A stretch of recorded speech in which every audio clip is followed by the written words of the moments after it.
Baik, selamat sore teman-teman. Sore. Sebelumnya saya berterima kasih kepada teman-teman di mana teman-teman sudah memberikan waktunya untuk mengikuti layanan bimbingan kelompok pada sore hari ini.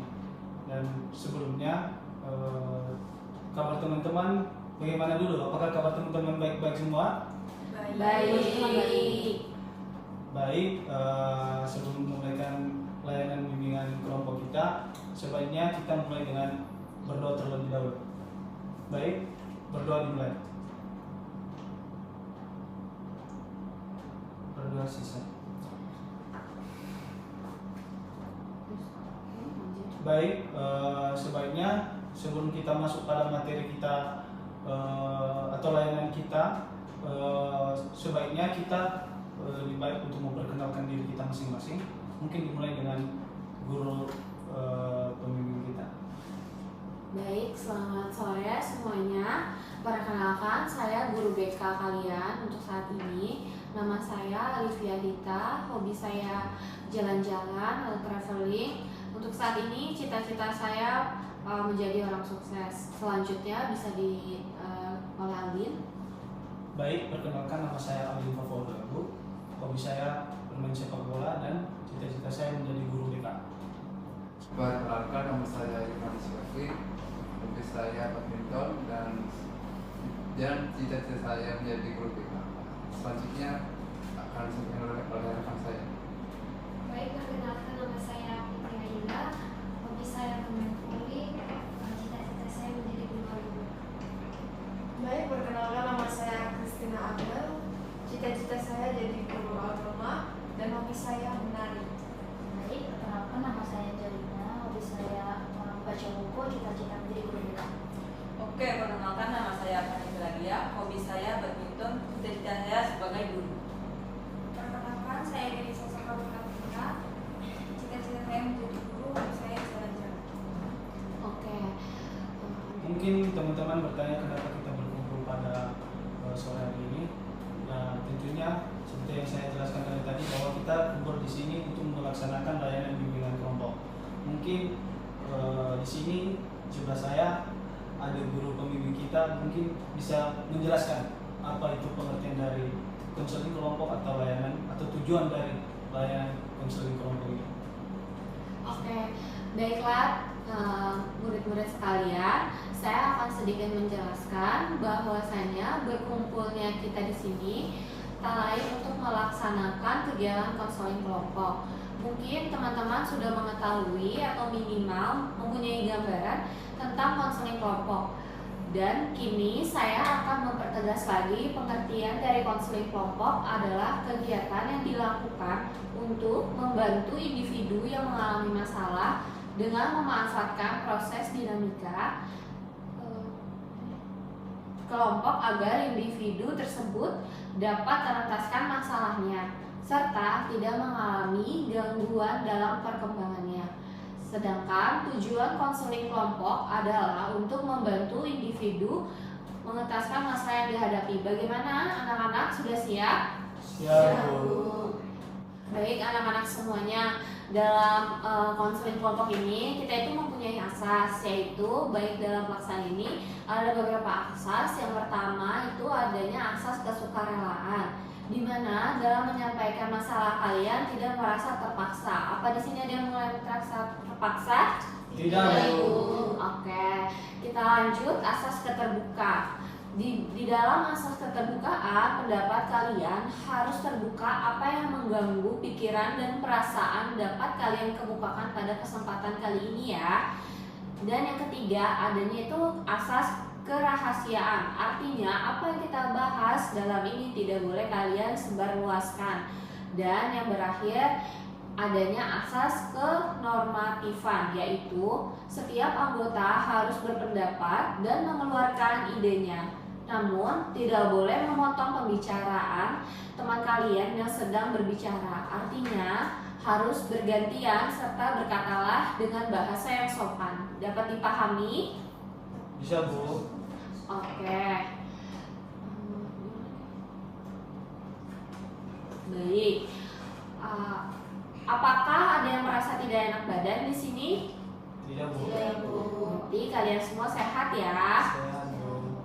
Sekarang Ibu akan memberikan kesempatan nih kepada masing-masing untuk menceritakan masalahnya. Siapa duluan yang di sini mau berani untuk bercerita? Boleh Bu, saya. Oh, silakan Angelina. Boleh dong diceritakan apa masalah yang sedang kamu alami? Jadi saya tuh pernah menjadi korban bullying Bu di sekolah waktu SMP. Jadi saya tuh pernah di bullying verbal. Jadi saya dikatain gendut, jelek gitu Bu. Terus kamu membalasnya atau tidak? Tidak Bu. Dan kamu merasa itu beban untuk diri kamu sendiri ya? Iya Bu. Oke, selanjutnya siapa yang mau bercerita? Saya boleh Bu. Oke, boleh. Kalau dari saya permasalahan pembelajaran daring. Ya. Jadi selama saya mengikuti pembelajaran daring, banyak kesulitan yang saya alami. Bahkan pembelajaran yang saya ikuti juga kurang efektif Bu. Juga karena permasalahannya pada jaringan Bu, apalagi kalau cuaca tidak baik. Oh, tapi kamu menanggapi itu dosen kamu menerimanya atau tidak? Ada sebagian yang menerima, ada yang enggak Bu. Oke, selanjutnya ada yang mau diceritakan dari rekan-rekan? Saya Bu. Oke, boleh Denisa. Jadi permasalahan yang saya alami itu kurangnya kepercayaan diri Bu. Kenapa itu kalau boleh tahu Denisa? Jadi saya itu kurang percaya diri ketika berada di dalam kelas atau di keramaian gitu Bu. Oh, kamu merasa gugup ya? Oke, baik. Selanjutnya dari mahasiswa sekalian ada yang mau diceritakan siapa terlebih dahulu? Boleh saya Bu? Oke, boleh dong. Aldin, silakan. Baik, mungkin yang menjadi permasalahan bagi saya sih Bu tentang tidak bisa membagi waktu ya Bu. Contohnya aja saya sering barangnya tidak bisa mengatur waktu karena gara-gara main game. Oh, game Jadi online. jadi segala pekerjaan yang seharusnya saya kerjain waktu tertentu, jadinya saya ground dulu. Contohnya aja kayak ngerjain tugas, segala macam, jadinya terbengkalai gitu saja. Oke. Nah, selanjutnya dari kalian bertiga siapa yang mau mulai duluan? Dari saya Bu, Oke, silakan Yohanes. saya mempunyai kebiasaan insomnia Bu. Oh, insomnia. Kamu sering begadang berarti ya? Iya. Kenapa? Karena pada siang hari saya tidur dan dimana di malam hari saya kesulitan untuk tidur Bu. Kenapa? Kamu memang melakukan kegiatan apa di malam hari? Karena saya bermain game Bu. Oh, sama seperti Aldin berarti ya? Iya Bu. Oke, selanjutnya dari kalian berdua siapa yang mau mulai duluan? Saya Bu. Oh ya, boleh. Permasalahan yang saya alami itu pergaulan bebas Bu. Karena saya di dalam keluarga itu termasuk anak yang suka melawan orang tua, membangkang gitu kan. Kalau memilih teman tuh kalau dalam berteman tuh nggak milih-milih gitu mau dia yang gimana gitu kan. Intinya kayak yang dia ikut hal-hal yang jahat gitu saya ikutin Bu, kayak sering begadang, pulang pagi, pergi pagi, pulang pagi gitu Bu. Oke, emang orang tua kamu terlalu mengekang kamu apa gimana sehingga kamu seperti itu? Ya Bu, karena orang tua saya tuh dari kecil saya sampai sekarang tidak diperbolehkan untuk keluar malam atau bermain dengan teman-teman yang lain Bu. Oh, oke. Selanjutnya silakan. Baik, kalau dari saya Bu, permasalahan yang saya alami itu broken home Bu dalam keluarga itu. Di situ dimana kedua orang tua saya nggak saling akur gitu Bu, saling bertengkar gitu, berselisih, nggak saling sama-sama untuk sama-sama baikan gitu Bu. Jadi nggak bisa, kalau jadi dalam keluarga saya itu orang tua saya itu bertengkar terus Bu. Oh, tapi orang tua kalian tetap satu rumah?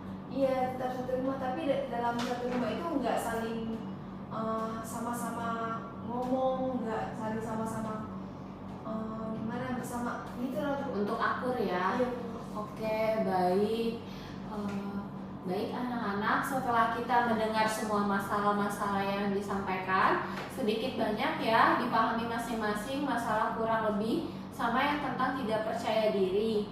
Namun penyebabnya yang berbeda-beda. Sekarang sepakati dulu siapa kira-kira masalahnya yang paling urgent harus diselesaikan. Menurut kalian siapa? Lanjut Denisa. Ya? Mungkin dari saya topik yang bisa kita bahas sekarang menurut saya itu tentang kurangnya rasa percaya diri ya. Soalnya zaman sekarang itu banyak anak-anak maupun anak remaja, dewasa ataupun orang tua masih mengalami hal-hal tersebut. Oke, berarti yang harus kita tuntaskan sekarang masalahnya dari Denisa ya. Bagaimana Denisa? Apa kamu siap untuk kita selesaikan masalah kamu terlebih dahulu? Siap. Oke, terima kasih ya Denisa. Dan rekan-rekan, apakah siap untuk masalah Denisa yang kita bahas? Siap, Bu. Oke Denisa, boleh kamu ceritakan mungkin secara detailnya gimana kamu, kenapa akhirnya kamu datang ke kita untuk minta konsultasi dari kita masalah kamu kurang percaya diri? Baik, jadi begini Bu, ketika saya melakukan, contohnya itu ketika saya melakukan presentasi di dalam kelas itu Bu. Nah, saya itu awalnya tuh kalau mau presentasi itu saya siap Bu, Ya. tidak mikir apapun tuh, tidak malu, tidak apa gitu. Tapi ketika saya sudah berada di depan kelas itu, ketika ingin memulai presentasinya, saya tuh gugup, saya malu Bu, saya deg-degan. Jadi materi-materi yang sudah saya pelajari itu buyar semua gitu Bu. Oh, terus kamu sudah coba belum bagaimana caranya menghandle diri kamu agar tidak seperti itu? Sudah Bu, saya sudah mencoba beberapa hal gitu, tapi tidak gampang Bu. Apa mungkin ada yang bikin kamu trauma sehingga kamu bisa sering gugup di hadapan banyak orang? Jadi waktu SMP itu Bu, saat presentasi di depan kelas itu, ada kata-kata yang saya salah ucap gitu Bu, karena saking groginya saya salah baca gitu Bu. Jadi saya ditertawakan oleh teman-teman satu kelas. Oh, jadi dari kejadian tersebut jadi bikin kamu trauma ya? Iya.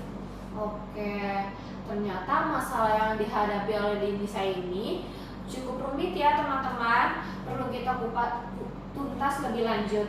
Baiklah, untuk membantu menegaskan masalah Denisa dan siswa-siswa lainnya, siapa dari kalian yang ingin memberikan pendapat dan solusi terlebih dahulu atas masalah Denisa? Mungkin bisa dari Angelina. Mau ngasih masukan apa ini ke Denisa agar selanjutnya dia tidak merasa gugup di depan banyak orang? Saran saya sih coba jangan membandingkan diri kamu dengan orang lain. Kan tadi katanya kamu misalnya kayak gini, kamu membandingkan orang lain itu orang lain bisa, kamu enggak gitu. Jangan membandingkan orang lain seperti itu. Kalau dari saya. Oke, terima kasih ya Angelina. Mungkin dari Yohanes ada masukan? Kalau dari saya latihan di depan cermin ya Pak. Oke, gimana Denisa? Cukup dimengerti? Ya cukup sih Bu, cuman mungkin ada masukan dari teman-teman yang lain Bu. Oke, kebetulan Denisa perlu masukan dari yang lain nih. Siapa lagi yang mau ngasih masukan untuk Denisa? Silahkan. Oke, boleh Aldin. Nah, dari pengalaman saya sih Bu, mungkin saya juga mengalami hal tersebut ya Bu. Dari semenjak saya sekolah, SD, SMP, SMK, saya sangat mengalami hal tersebut. Dimanapun saya ketika dipanggil guru, dipanggil saja nggak tahu mau ngomong apa gitu. Saya udah gugup banget buat ketemu sama mereka. Cuman dari saya sendiri, saya mulai berlatih, mulai menanamkan dalam diri itu rasa percaya diri. Mungkin salah satu contohnya yang saya perbuat mungkin bisa diikuti oleh Denisa dengan tidak harus pemikiran itu pertama positive thinking dulu. Jangan kita berpikir bahwa guru itu ngapa-ngapain kita, marahin kita, jangan sempat kayak gitu. Dan terus kita bisa bergaul dengan orang-orang atau di luar dari sekolah kita. Jadi dengan kita bergaul dengan orang-orang tersebut atau komunitas tersebut, mungkin di situ kita nanti mempunyai tugas bagian-bagian tugas tersebut, sehingga kita dari situ, dari tugas tersebut kita berlatih. Jadi rasa percaya diri kita, rasa kita dalam berani berbicara di depan orang itu tumbuh gitu. Oke. Nah, seperti itu. Seperti itu. Terima kasih ya Alvin. Bagaimana Denisa dengan tanggapan kamu? Oke, baik, sebelumnya terima kasih untuk teman-teman yang sudah memberikan masukan atau saran ke saya. Untuk menjadi orang yang percaya diri itu kan tidak semua orang itu bisa. Ya. Jadi karena saya ini orang yang kurang percaya diri gitu, untuk melakukan hal-hal yang menjadikan saya percaya diri itu agak susah. Tapi setelah saya mendengar saran-saran dan masukan dari teman-teman di sini, cukup membantu saya, dan saya kedepannya akan belajar dari pengalaman teman-teman juga dan masukan dari teman-teman. Oke, kita semua sudah mendiskusikan ya masalah untuk Denisa dan teman-teman yang lainnya. Bisa Ibu sampaikan, hal ini menarik loh kesimpulannya untuk kita bahas, karena kedepannya agar kita bisa untuk lebih percaya diri lagi di depan umum, dan suatu saat kita pun juga bisa saling membantu mengingatkan rekan-rekan kita bahwa kita ini harus tampil apa adanya, jangan takut mendengarkan omongan dari orang lain, apalagi yang belum kejadian di kemudiannya ya. Baik teman-teman, jadi jika nanti kalian bisa kan untuk saling membantu rekan-rekannya menjadi lebih percaya diri. Oke.